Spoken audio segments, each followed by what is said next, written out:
नमस्कार मंडळी, नवी जन्मनेमीच्या पुढील भागात आपल्याला असं पाहायला मिळणार आहे की आता या ठिकाणी मंदिरामध्ये शालिनी, संचिता आणि सुजित सुद्धा आलेलं असतं. तर आता वॉर्डन मॅडम पण तिथे असते.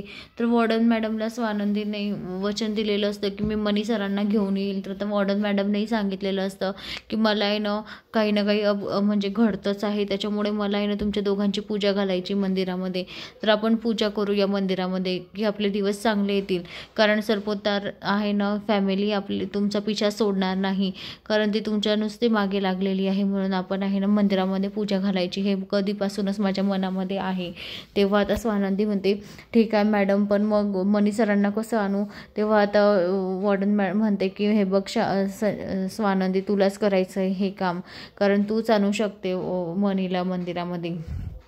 तेव्हा आता स्वानंदीमध्ये बरं ठीक आहे चालेल, मी घेते ही जबाबदारी आणि मी तुम्हाला वचन देते की मनी सरांना मी आणेल आणि आपली पूजा व्यवस्थित होईल. तेव्हा आता वॉर्डन म्हणते ठीक आहे, उद्या मी गुरुजींशी बोलते, पूजेच्या तयारीला लागते.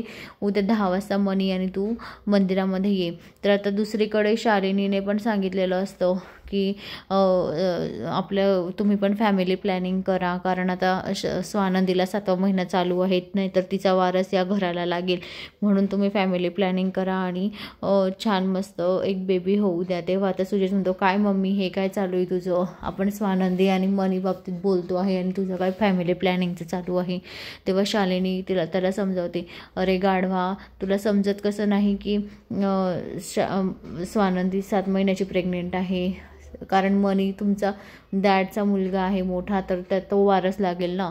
मग आता सुजितच्याही डोक्यात येतं की ठीक आहे आता आपण फॅमिली प्लॅनिंग करू. तेव्हा आता शालिनी म्हणते त्याआधी आपण एक छान पूजा करू आणि मग आपण पुढचं प्लॅनिंग करू. तेव्हा आता शालिनी म्हणते मी गुरुजींशी बोलते. तर आता शालिनी गुरुजींशी बोलायला जाते. तर गुरुजींनी त्यांना उद्याच्याच दिवसाचा 10 वाजेचा टाईम दिलेला असतो मंदिरामध्ये. तर आता ही शालिनी सांगत असते की उद्या आपल्याला मंदिरामध्ये जायचं आहे पूजेला. काय गं संचिता, येशील ना पूजेला. तेव्हा संचिता म्हणते हो मम्मा येईल ना. तेव्हा आता सगळे मंदिरामध्ये जातात. तर तिथे त्यांना वॉर्डन दिसते. तर वॉर्डनला बघून शालिनी खूप चिडते. तर शालिनी म्हणते काय गं वॉर्डन, इथे आमचा पिछा सोडला नाही का, आम्ही चांगलं काम करायला जातो तिथेच तू मध्येच अडथळा आणते का, आमच्या मागे मागे येते. तेव्हा वॉर्डन शांत बसलेली असते. तेव्हा आता सुजित सगळ्यांदेखत तिची म्हणजे बेइज्जती करत असतो, सांगत असतो की गुरुजी तुम्ही ह्या बाईचं सत्य कळल्यावर तुम्ही हिला इथे उभं राहू देणार नाही, कारण ह्या बाईने मजात मारून घेतली आधी आणि नंतर मुलाला जन्म दिला, तरी लग्न केलेलं नाही आहे. सभ्य बायकांना आधी लग्न करतात मग मुलं होतात, पण ह्या बाईचं उलटं आहे. तर आता त्या ठिकाणी आता मनीसुद्धा आलेला असतं. तेव्हा मनीला हे ऐकून खूप वाईट वाटलेलं असतं. तर मनी म्हणतो सुजित. तेव्हा आता सुजित आणि मनी भांडण चालू होऊन जातं. तेव्हा आता वॉर्डनला चांगलं वाटतं की माझा मुलगा माझ्या साईडने आहे, कारण मनी आता वॉर्डनच्या बाजूने बोलत असतो. तर आता हे ऐकून मॅडमला खूप छान वाटतं. तर इथेच हा भाग संपतो. तर अशाच मालिकेच्या नवनवीन अपडेटसाठी चॅनलला लाईक आणि सबस्क्राईब करा, शेअर करायला विसरू नका. धन्यवाद.